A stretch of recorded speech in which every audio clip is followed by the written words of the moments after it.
तो इस वक्त की बड़ी खबर आपको बता दें, असली माफियाओं पर बुलडोजर नहीं चलाएगी योगी सरकार, अखिलेश यादव का बड़ा बयान। तो टॉप 10 में से 8 माफिया बीजेपी के निकलेंगे, तो ये आरोप अखिलेश यादव ने लगाया है। तो बिजली आपूर्ति व्यवस्था पर भी सवाल उठाए हैं। चुनाव आयोग के डेटा का इंतजार कर रहा हूं। तो आपको बता दें, उत्तर प्रदेश में चुनाव के दौरान और उसके बाद से अभी तक बुलडोजर को लेकर सियासत गर्म है। जहां एक तरफ योगी सरकार के अवैध अतिक्रमण पर बुलडोजर चलाकर भू माफियाओं पर कार्रवाई की बात कर रही है, वहीं दूसरी तरफ विपक्ष बुलडोजर की कार्रवाई पर सवालिया निशान उठाता रहा है। इसी बीच समाजवादी पार्टी के प्रमुख अखिलेश यादव ने इसको लेकर बड़ा बयान दिया है। उन्होंने कहा कि असली माफियाओं पर यह सरकार कभी बुलडोजर नहीं चलाएगी।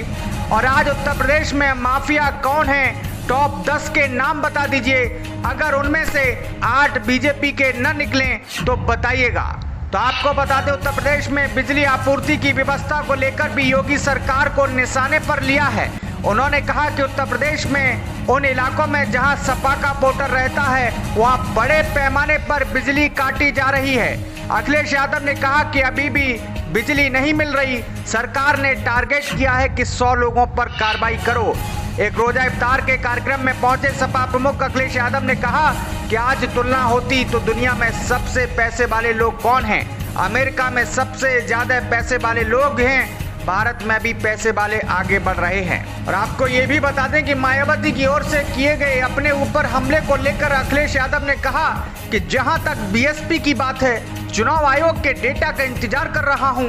जब डेटा अपलोड हो जाएगा तो आप पूरे उत्तर प्रदेश का देख सकेंगे कि किस बूथ का वोट कहां गया, किस बूथ का वोट किसके पक्ष में गया। तो बीएसपी का वोट सीधा बीजेपी के पक्ष में गया। लोगों ने चुनाव देखे हैं, जब तक डेटा सामने नहीं आएगा मैं नहीं बोलूंगा। तो अखिलेश यादव ने कहा कि मायावती प्रधानमंत्री बनने के लिए कहती हैं, इस बात की खुशी है और इस बात पर पिछली बार समझौता हुआ था, यह बना भी रहता तो हो सकता था आने वाले समय में इस समाज के लोग देखते कि देश का प्रधानमंत्री कौन बनता। दरअसल मायावती और अखिलेश यादव के बीच पूरी विवाद की शुरुआत तब हुई जब समाजवादी पार्टी के प्रमुख ने अपने बयान में कहा कि बीजेपी ने बीएसपी का वोट ले लिया, अब क्या मायावती को राष्ट्रपति बनाएंगे। जिसके बाद मायावती ने कहा कि वो फिर से सीएम बनने, आगे चलकर पीएम बनने का सपना तो देख सकती हैं, लेकिन राष्ट्रपति बनने का सपना नहीं देख सकती हैं। आइए अब आपको सुनाते हैं क्या कुछ कहा अखिलेश यादव ने। देखिए, मैं इस बात में बहुत साफ कर दूं, समाजवादी पार्टी पहले दिन से आदरणीय आजम खान साहब के साथ खड़ी है। और उस समय भी जिस समय मुकदमे लगाए जा रहे थे, जो मुकदमे लगा रहे थे, मैंने उनसे खुद बातचीत की थी, खुद बुलाया था मैंने उन्हें। और उनके नेता, उसको भी मैंने बुलाया था।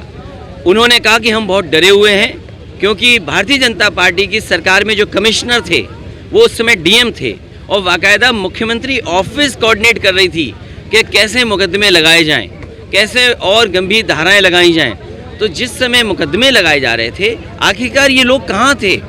उस समय समाजवादी पार्टी उनके साथ खड़ी थी और आने वाले समय में भी समाजवादी पार्टी उनके साथ है। ऑल इज वेल है आजम खान। देखिए, सवाल आपको उसकी चिंता नहीं होनी चाहिए क्या है, लेकिन बीजेपी से ये पूछिए, आपको सत्ता दोबारा मिल गई, क्या उत्तर प्रदेश को आगे बढ़ाओगे कि प्रेजेंटेशन ही देखते रहोगे? बताओ, दुर्भाग्य प्रदेश का।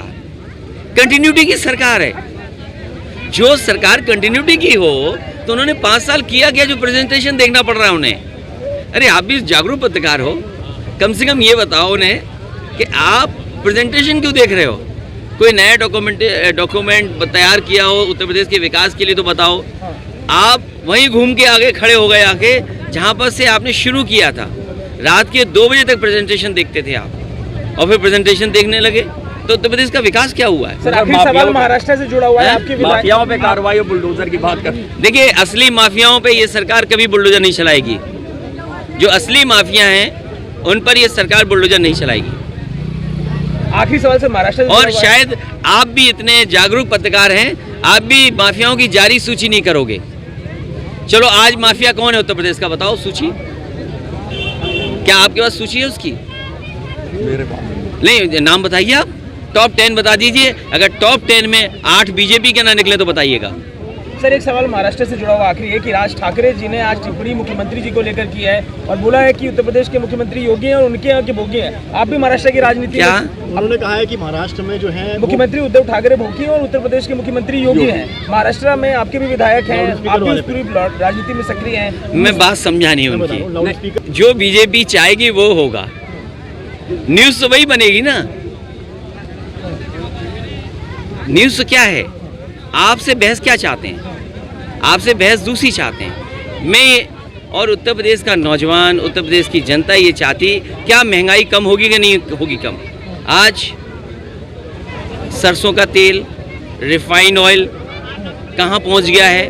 के बाद मायावती जी ने कहा है कि मैं राष्ट्रपति और सीएम बनना चाहती हूँ। खुशी है कि इस बात की, और मैं तो चाहता भी था।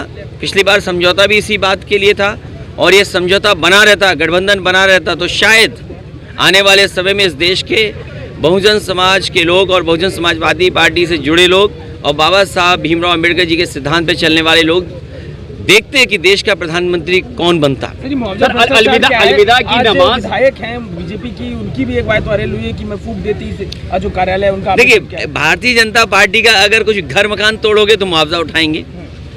आपको याद होना चाहिए, गोरखपुर में 700 मीटर में दुकानों को तोड़ा गया, वहाँ पर जो स्ट्रक्चर्स बने थे उनको तोड़ा गया, और उसके बाद मुआवजा लिया गया। सुनने में आ रहा है कि 100 करोड़ नहीं, 150 करोड़ नहीं, लगभग 200 करोड़ मुआवजा उठाया गया। अगर सरकार मुख्यमंत्री जी को मुआवजा दे सकती है तो जो गरीबों का बुलडोजर से तोड़ा जा रहा है उनको मुआवजा क्यों नहीं मिल सकता? जो लोग 40-40 साल से रह रहे हैं घर में, 50 साल से, देवरिया में केवल इसीलिए तोड़ दिया गया क्योंकि वो समाजवादी पार्टी से जुड़े हुए लोग थे, समाजवादी पार्टी के समर्थक थे।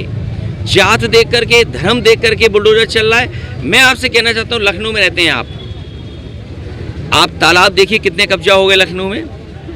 उन तालाबों को कब बुलडोजर चलवाएगा, वो खाली करवाएगा? अखिलेश भारतीय जनता पार्टी के इसी तरह का लाउड स्पीकर वाला काम करते हैं। अरे कमाल तो तब होता जब आप ये सूची जारी करते कि हमने इतनी नौकरी, इतने रोजगार दे दिए। ये कौन सा कमाल है, आपने लाउड स्पीकर हटा दिए? क्या सुप्रीम कोर्ट का जजमेंट आपको नहीं पता? ये कमी इस बात की है कि सुप्रीम कोर्ट के जजमेंट को क्यों लागू नहीं होने दिया? कौन अधिकारी दोषी थे? क्या ये सरकार जो अपनी पीठ थपथपा रही है, उन अधिकारियों के खिलाफ क्या कार्रवाई करेगी? मुझे खुशी इस बात की कि उत्तराखंड में अगर ज़मीन खाली की गई फॉरेस्ट की, तो वहाँ के डीएफओ और वहाँ के वरिष्ठ अधिकारियों के खिलाफ कार्रवाई हुई। मैं ये जानना चाहता हूँ और उत्तर प्रदेश की जनता ये जानना चाहती है, जिस समय कब्जा हो रहा था उस समय अधिकारी कब्जा करा रहे थे, उनके खिलाफ क्या कार्रवाई की है सरकार ने? तो इसलिए ये लाउड स्पीकर वाली बात कहना कि हमने मंदिर से इतने लाउड स्पीकर हटवा दिए, मस्जिद से इतने लाउड स्पीकर हटवा दिए, कम से कम बीजेपी सामने और कहे कि उन्होंने इतने नौकरी, इतने रोजगार दे दिए हैं नौजवान।